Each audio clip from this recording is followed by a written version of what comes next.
이름만 윤석열로 바꾸면 똑같다. 예, 이게 어떤 뜻인지 여러분들 금방 알아차릴 수 있겠다라는 말씀을 하는데요. 예, 지금 5월 9일까지는 뭐 집권당이죠. 5월 10일부터 신구 권력이 바뀌는 거니까요.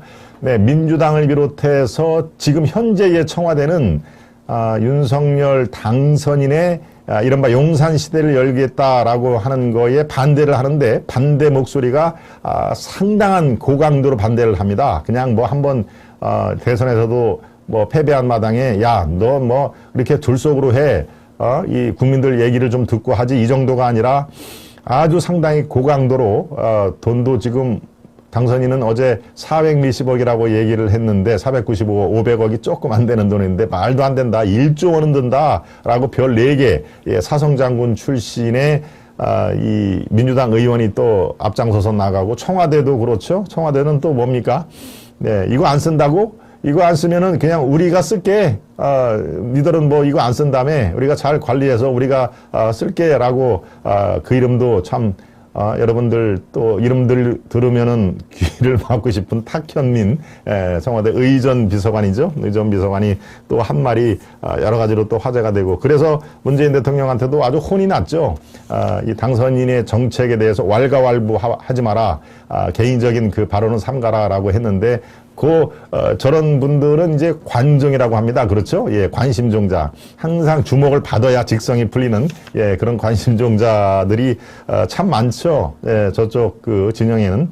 네, 저게 참, 청와대 일개 비서관이 대통령 당선인에게, 할 말인지, 해서는 안 될 말인지도 이 사리 분간이 잘 안 되는 그 모양입니다. 네, 하여튼 우리 국민 여러분들이, 이 혼을 내주는 그런 수밖에 없습니다. 네. 그렇다고 뭐 지금 막 당선된 당선인이 어쭈 이거 봐라, 당신 나한테 함부로 해라고 역정을 낼 수는 없는 거 아닙니까? 국민 여러분들이 잘 기억해 두셨다가, 네, 이번 대선처럼 선거 투표로 또 선거가 없는 때는 여러 가지 또 경로를 통해 가지고 그렇게 국민을 무시하는 그런 이 정치인이라든가 관료, 네, 그런 사람들은 혼을 내줄 필요가 있습니다. 네, 사시사철 이 기억해 뒀다가 고비고비마다 여러 가지로 혼을 내주는 방법은 참 여러 가지가 있죠.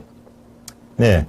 자, 지금 상황에서 말씀드렸다시피 민주당을 비롯해서 청와대는 강력히 반대를 합니다. 반대를 하는 게 뭐 여러 가지 그 시중에 루머가 있습니다만은, 글쎄요, 루머를 다 제가 여러분께 소개를 못 시키는 점을 양해를 바라면서 이런 얘기도 있죠. 이미 청와대는 문재인 정부 5년 동안에 다 도감청 시설을 다 이미 해놨다. 그러고 중요한 그 사안에 대해서는 북한과 중국에 직보를 하는, 네, 그런 그 시스템을 만들어 놨기 때문에 지금 윤석열 정부가 이제 막 시작을 하면은 도청, 감청 또는 아주 이 중요한 그 내용은 정보통신 시스템을 이용해 가지고 북한이나 중국의 이 김정은이나 또 뭡니까 이 시진핑에게 직보를 하는 시스템을 다 만들어 놨는데 갑자기 그 내막을 알고 윤석열 쪽에서 안 들어온다고 하더라. 그러니 저렇게 놀래 자빠질 수가 없다. 꼭 들어와야 된다라고 손짓하는 이유가 바로 그런 거다라고 아주 그럴듯하게 이 시나리오가 전개된 거 아마 여러분들 뭐 카톡이라든가 이런 걸 통해서 이렇게 한두 번 받아보셨을 것 같은데요. 네, 사안이 저도 과연 그런 그 가능성이 있나라고 이렇게 얘기를 했습니다만은 글쎄요, 도감청이 지금 워낙 그 설비가 발달이 돼서 깜쪽같이 도청감청을 할 수는 있다. 전문가들이 얘기를 하는데 청와대의 도감청 시스템을 일단 만들어 놓고 윤석열 들어오기를 기다리다라고 얘기는 합니다만은 글쎄요, 도감청이 그 정도로 아주 진지한 그런 그 문제가 됐다면은 들어갈 때 또 도감청 제거하는 기술도 또 그만큼 이 발전이 됐다고 얘기를 합니다. 그러니까 그런 것들은 정말 아주 10가지, 20가지 여러 가지 루머 중에 하나일 거고, 실제로 도감청 문제라든가 뭐 중국, 북한의 실제로 윤석열이 어떤 회의 그 목소리가 그대로 전해주고 하는 그런 거를 다 깔아놨다라고 하는 거는, 네, 이른바 이 가능성 면에서는 매우 낮다. 네, 제가 뭐 아니다라고 확정을 할 그 필요는 없습니다만은, 예, 여러 가지로 취재 결과, 그렇습니다. 청와대에 이미 윤석열 들어오기만을 기다리는 이유가 도감청이라든가 북한, 네, 시진핑, 뭐 이쪽에 그런 그 고스란히 정보를 노출하기 위한 그런 시스템을 문정부 때 다 깔아놨는데, 그러면 만약에 이재명이 당선이 됐으면 어떻습니까? 예, 이미 다 깔아놨으면은, 네. 여러 가지로 하여튼 그 설왕설래가 한다는 의미에서 제가 하나 예의를 들은 건데요.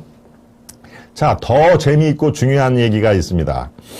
사실은 10년 전에 문 대통령이 이러이러해서 광화문 시대를 열겠다라고 아주 확언을 한 그런 그 사안이 있죠. 네, 이거는 그렇습니다. 공약에도 있었고 실제로 청와대 국민께 반환합니다라는 글도 이렇게 나와 있습니다. 이거는 요거는 아까 말씀드린 대로 루머라든가 팩트가 아니라 요거는 루머가 아니라 가짜 뉴스가 아니라 팩트입니다.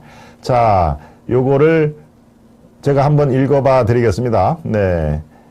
자, 광화문 대통령 시대의 개막과 함께 이 모든 상징들을 청산하겠습니다. 국민들 속으로 들어가 국민들과 함께 대통령직을 수행하겠습니다. 국민과 소통하고 국민과 동행하는 겸손한 대통령 시대를 열겠습니다. 국민들은 출퇴근에 대통령과 마주칠 수도 있을 것입니다. 반갑게 이야기를 나눌 수도 있을 것입니다. 대통령 집무실의 창문을 열면 국민들이 살아가는 생생한 삶의 모습을 바로 볼 수 있을 것입니다. 이것이 바로 국민들이 원하는 새 정치이자 수준 높은 민주주의입니다.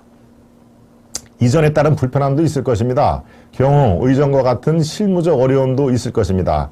그러나 경호와 의전까지도 탈권위주의 시대에 맞게 달라져야 합니다. 잘못된 대통령 문화의 한 장을 마무리하고 새로운 대통령 문화를 열겠습니다. 기꺼이 국민 속으로 들어가는 대통령이 되겠습니다. 그것이 진정한 대통령이 권위라고 저는 믿고 있습니다. 이로써 특권의 한 시대가 끝났음을 선언합니다.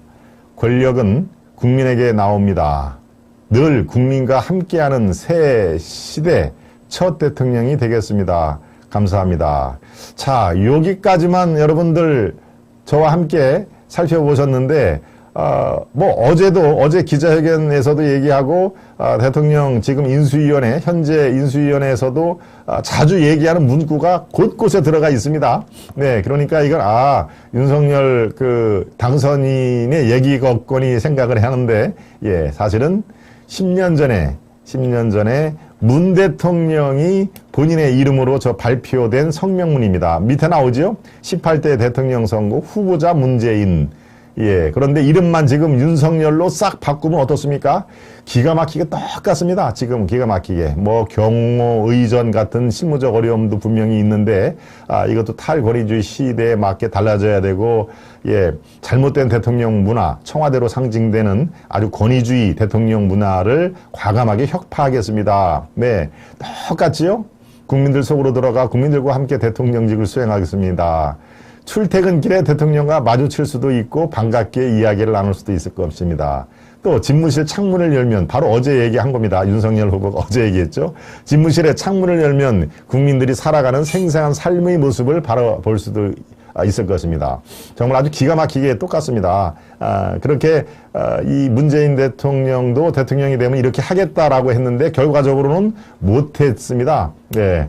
검토는 해봤겠죠. 당연히 검토를 해봤는데 경호 문제라든가 이런 게 너무 복잡해서, 또 어차피 그 전시 상황에 벙커를 이용할 때는 청와대를 또 어차피 이용을 하게 될 텐데, 그럴 필요가 없다라고 원대 복귀를 한 거죠.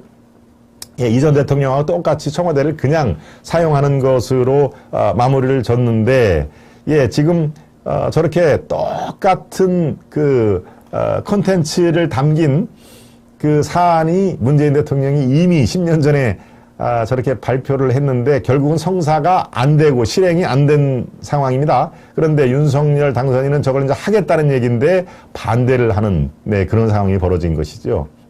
본인이 하겠다고 해놓고 여러 가지 문제점을 들어서 포기를 한 상황인데 이번에 윤석열 당선인이 그것을 하겠다라고 했는데 이번에는 뭐 완전히 예비비도 없다 뭐 여러 가지 이 청와대의 그럼 이 많은 그 시스템이라든가 뭐 이런 것들을 다 어떻게 하려고 하느냐라고 걱정을 해주는 척하면서 상당히 그 발목을 잡는 그런 그 상황이 연출이 된 겁니다. 그러니까 참 아주 아이러니가 적당한 열이죠. 이 역사의 아이러니, 청와대의 아이러니란 그 생각이 드는데요. 관련 기사를 한번 보겠습니다. 청와대 반환 글을 보낸 그 문, 그 관련 기사를 보면요. 바로 밑으로 쭉 한번 내려가 보시죠. 그렇습니다. 바로 이에 민주당은 국민과의 소통을 무시한 일방적인 졸속 추진이라고 했다. 윤호중 비대위원장은 국회에서 윤 당선인은 국가안보에 위해를 가하고 시민의 재산권을 침해하는 졸속과 날림의 집무실 이전 계획을 즉각 철회하라. 이를 거부한다면 민주당은 결사의 자세로 안보와 시민의 재산권을 지킬 것이다. 바로 안보도 문제고 시민의 재산권도 이 청와대 이전이 가로막고 있을 것이다 라고 지금 얘기를 하는데 글쎄요 정말 이 또 한 가지의 내로남불을 여러분들은 지금 보고 계시는 거죠. 내가 이렇게 하겠다라고 하면은 그거는 정말 아주 아름다운 로맨스인데 이거를 윤석열 이른바 집권에 성공한 윤석열 당선자가 하니까 바로 저렇게 온갖 안 되는 얘기를 듣고 저렇게 이 포화를 퍼붓는 그런 상황이 연출이 된 겁니다. 아주 참 흥미로운 대안이 지금 나와 있는 것인데요. 여기에는 바로 2012년에 문재인 대통령의 지금 좀 아까 저 얘기는 이제 요약본이고요. 여러 가지로 얘기를 많이 했습니다. 바로 또 여기에 눈에 띄네요. 지금의 청와대는 개방해서 국민께 돌려드리겠습니다. 때때로 국가적인 의전 행사가 열리면 국민들께 좋은 구경이 될 것입니다. 청와대를 국민에게 돌려드리면 북악산까지 완전 개방이 가능해집니다. 국민들에게 새로운 휴식의 명소가 생기게 될 것입니다. 어제 윤석열 당선인이 똑같은 얘기를 했죠. 바로 경복궁부터 청와대까지 그 뒤에 북악산까지 완전히 서울을 상징하는 하나의 새로운 명소가 될 것이다. 정말 아주 판에 박히게 너무나 똑같은 얘기를 합니다. 이제 대통령 집무실이 청와대라는 이름을 대신할 겁니다. 청와대는 더 이상 높은 권부를 상징하는 용어가 아니라 서울의 대표적인 휴식 공간을 뜻하는 용어가 될 것입니다. 정말 아주 똑같은 그 사안이 바로 10년 만에 재선이 됐는데 그것을 하겠다고 하는 그런 상황에서 지금 청와대와 민주당은 아주 강력히 반대를 하고 있습니다. 여기에서 글쎄요 이 선진 사례를 한번 보는 것도 의미가 있는 내용 같습니다. 뭐 굳이 미국이 꼭 선진 사회 대표는 아니지만 우리가 흔히 백악관을 이 소통에 잘 구조를 만들어 놓은 대통령 집무실이라고 흔히 얘기들 합니다. 백악관 사례를 한번 우리가 보면요.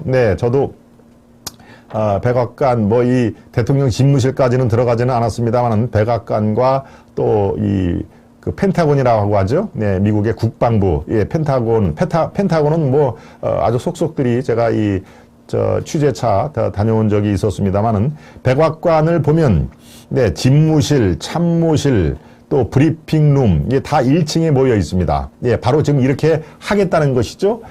물론 집무실은 지금 3층이 유력하다는 그런 그 얘기가 나옵니다. 지금 현재의 국방부 청사, 신청사의 3층을 윤 당선인 이제 5월 10일부터 대통령이 되겠습니다만은 대통령의 집무실이 약 3층 정도의 위치가 되고 그 1층에는 참모실과 브리핑룸, 프레스룸이죠. 기자실 1층에 모여 있는 구조가 바로 미국 백악관입니다. 그러니까 이게 소통에 상당한 효율적인 그런 거로 우리가 얘기를 많이 합니다만은 웨스트윙, 영화 제목도 있죠. 웨스트윙이 새 집무실의 모델이 된다라고 하는, 그래서 어제 윤석열 당선인이 어떻습니까?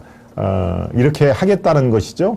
바로 1층에 브리핑룸에 기자들이, 출입 기자들이 모여 있어서 언제든지 내가 내려가서 3층에서 1층으로 내려가거나 뭐 2층에서 1층으로 내려가나 아무튼 2층에 처음에 얘기는 나왔습니다만은 이 지금 장관실이라든가 이런 것들의 그 위치 배치도를 놓고 볼 때 3층이 유력하다라는 얘기가 오늘 아침에 거론이 된 상황인데요. 네, 지금의 청와대는 어떨까요? 지금의 청와대는 그렇습니다. 예, 프레스룸이 춘추관이라고 사실 별도로 떨어져 있습니다. 춘추관이. 예, 그렇기 때문에 브리핑을 하려고 하는 만약에 비서실장이라든가, 예, 문 대통령이 프레스룸에 직접 와서, 이 기자회견을 한 것은 사실 이렇게 거의 손에 꼽을 만한 내용이고요. 각 수석이라든가 비서관들이 이제 대신해서 기자회견 할 때는 바로 이렇게 조금 떨어져 있는 춘추관으로 오기 때문에 사실은 소통에 조금 문제가 있었다라고 하는 게 지배적인 견해인데, 바로 미국 백악관의 모델을 도입해서 1층에 프레스룸을 저렇게 만들어 놓겠다. 네, 저걸 조금 한번 더 클로즈업을 해주시면요. 저게 이제 소통을 위해서 아주 최적화된 구조라라고 흔히들 얘기를 합니다. 제가 그래서 저걸 여러분께 보여드립니다만은 웨스트 윙, 예, 저거는 이제 저 공간 이름을 이스트 윙, 웨스트 윙 이렇게 동과 서로 나눠졌다고 해가지고 웨스트 윙인데요. 자, 대통령 집무실이 가운데 있죠. 오벌 오피스. 예, 오벌이라는 얘기는 저렇게 이제 동그란 원통 같이 생겼다고 그래가지고 오벌 오피스라고 하는데, 저기에 가장 왼쪽에 서재가 있고 선임 고무실이 있고 왼쪽에 비서실장실이 있고 오른쪽에 대통령 비서실이 있고 가운데는 루즈벨트 룸, 흔히 이제 우리가 회의할 때 우리가 보는 룸이 바로 루즈벨트 rum입니다. 그리고 오른쪽은 국무회의할 때 캐비넷 룸, 그 다음에 대변인실, 또 저쪽 가운데는 국가안보 보좌관실 바로 있게 있죠. 바로 저렇게 1층에 한 층에 다 대통령 집무실과 프레스룸, 또 대변인실, 비서실장실이 한꺼번에 있기 때문에 수시로 왔다 갔다 할 수가 있다라고 하는 그런 의미에서 소통에 최적화된 공간이다라고 우리가 얘기를 하는 겁니다. 네, 사실은 저렇게 한 층에 다 몰려 있어도 어떻습니까? 취재를 이렇게 원치 않는다거나 기자들의 동선을 제약한다거나 하면은 저렇게 같은 층에 있어도 그걸 뭐라 그럽니까? 말짱 도루묵이라고 합니까? 예, 의지의 문제인데요. 예, 제가 국방부 1999년과 2000년도에 2년 동안 국방부 출입을 제가 했습니다마는, 사실 이제 그때는 이런 말이 있었습니다. 기자들이 국방부 내에서 갈 수 있는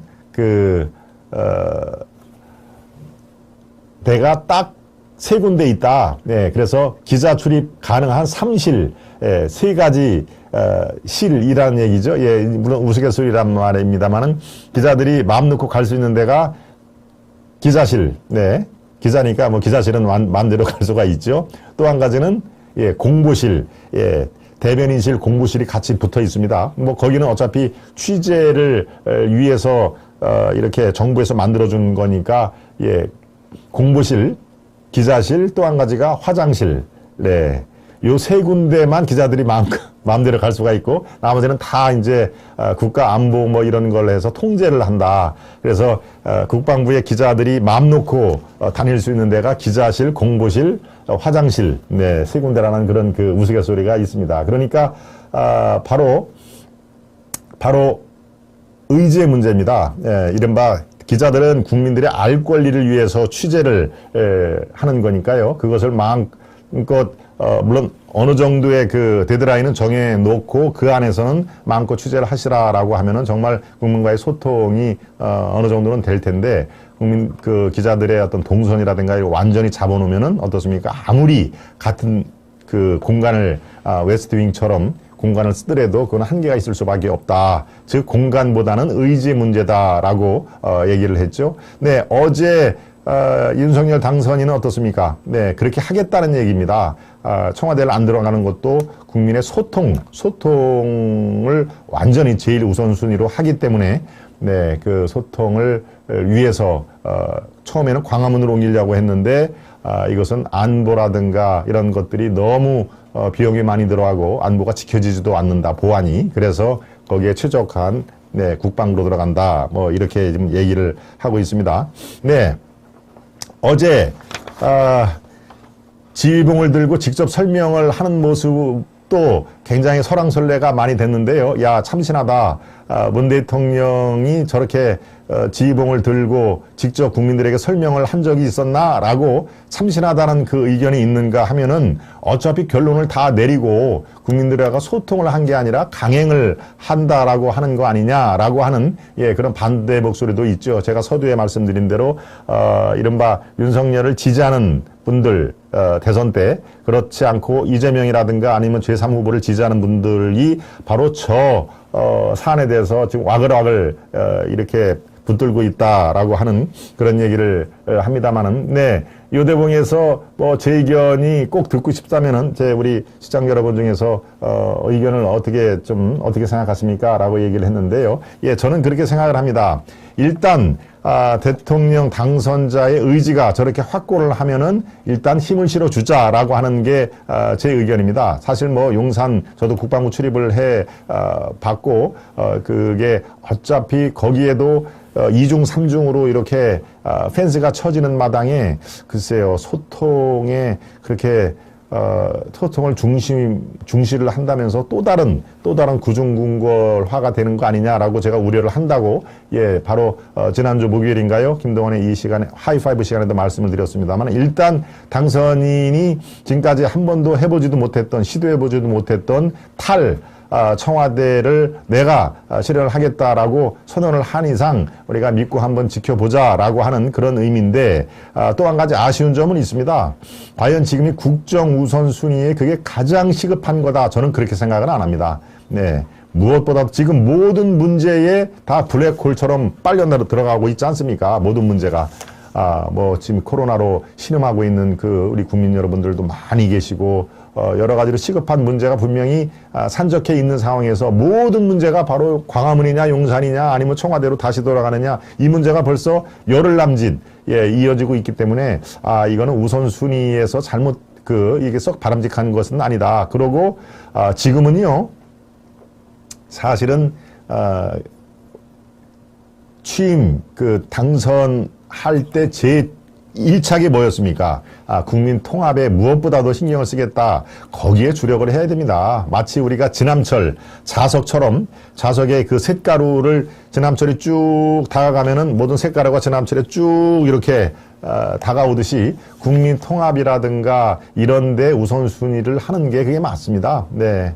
일단 거기에 주력을 한 다음에 국정 두 번째 순서로 지금까지 한 번도 시도하지 못한 청와대를 이전을 하겠습니다 라고 순서가 나와야 되는데, 어떻습니까? 지금은 그것부터 그 다음날 당선된 다음부터 나오지 않았습니까? 광화문으로 들어가겠다 그러다가 한 3, 4일, 4, 5일 정도 지난 다음에 갑자기 이제 용산으로 나왔기 때문에 우선순위에 대해서 또 다른 통합이 아니라 또 다른 국론 분열을 일으킬 그럴 소재가, 이거는 뭐 소재가 딱 좋은 소재지요. 네.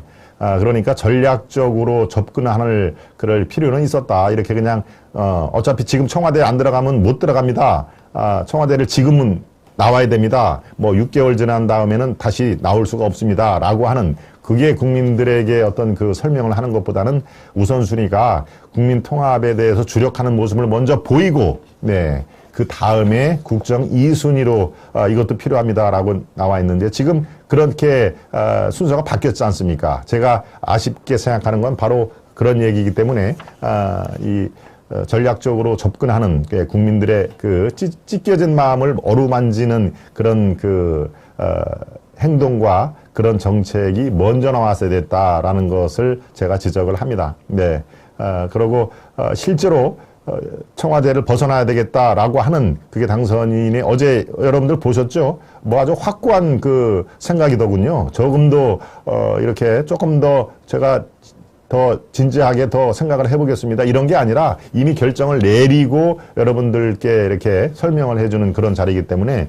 글쎄요, 그렇다면 한번 지켜보는 것도 괜찮겠습니다만은, 이미 처음에 시작부터 뭔가 너무 이렇게 저희 와이셔츠 단추 이렇게 할 때 이 첫 단추부터 차근차근 매일 그런 상황은 아니었나, 그런 생각이 듭니다. 네. 두 번째 단추와 첫 번째 단추가 이렇게 엇나가면은 어떻습니까? 그 뒤에 계속 이제 허겁지겁 하는 상황인데 제가 아쉽게 생각하는 것은 바로 그런 상황입니다. 네.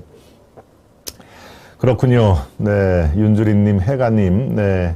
뿌이님, 화이트님, 천일님, 다육이님, 세븐님,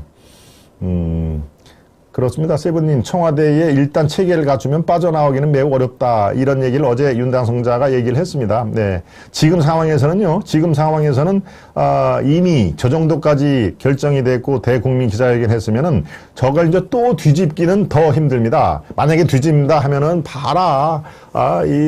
면밀히 검토도 안 하고 저렇게 그 얘기를 하느냐라고 또 분열의 빌미를 주기 때문에 이제는 어제 루비콘강을 건넜다고 저는 판단이 됩니다. 그러니까 용산 시대가 정말 이렇게 덜컥덜컥 파열음을 내지 않고 이렇게 소프트 랜딩을 이제 하는 거를 그 힘을 모아줘야 되겠다. 그렇지만 지금 이른바 47.8%인가요? 네, 윤석열 후보를 지지하지 않는 그 많은 사람들이 또다시 공격할 빌미를 줬다는 그것도 취임도 하기 전에 그런 것들의 전략적인 미스가 있었다라고 저는 판단이 듭니다. 네, 그렇다면은 지금의 청와대는 뭘로 할까요? 청와대는 대통령 기록관으로 쓰겠다라고 하는 게 유력하게 검토가 된다고 바로 인수위에서 나온 얘기입니다. 예, 청와대 본관, 이른바 파란 색칠을 한 본관이죠. 역대 대통령 기록관으로 개조할 계획이다. 예, 그러고 그대로 지금 문 대통령이 쓰고 있는 사저라든가 관저에서 쓰고 있는 것들을 그대로 여기에 기록관으로 개조할 계획이다라고 하는 얘기까지가 나와 있습니다. 네. 오늘 바로 이철희 정무수석과 장제원 윤 비서실장이 오늘 만납니다.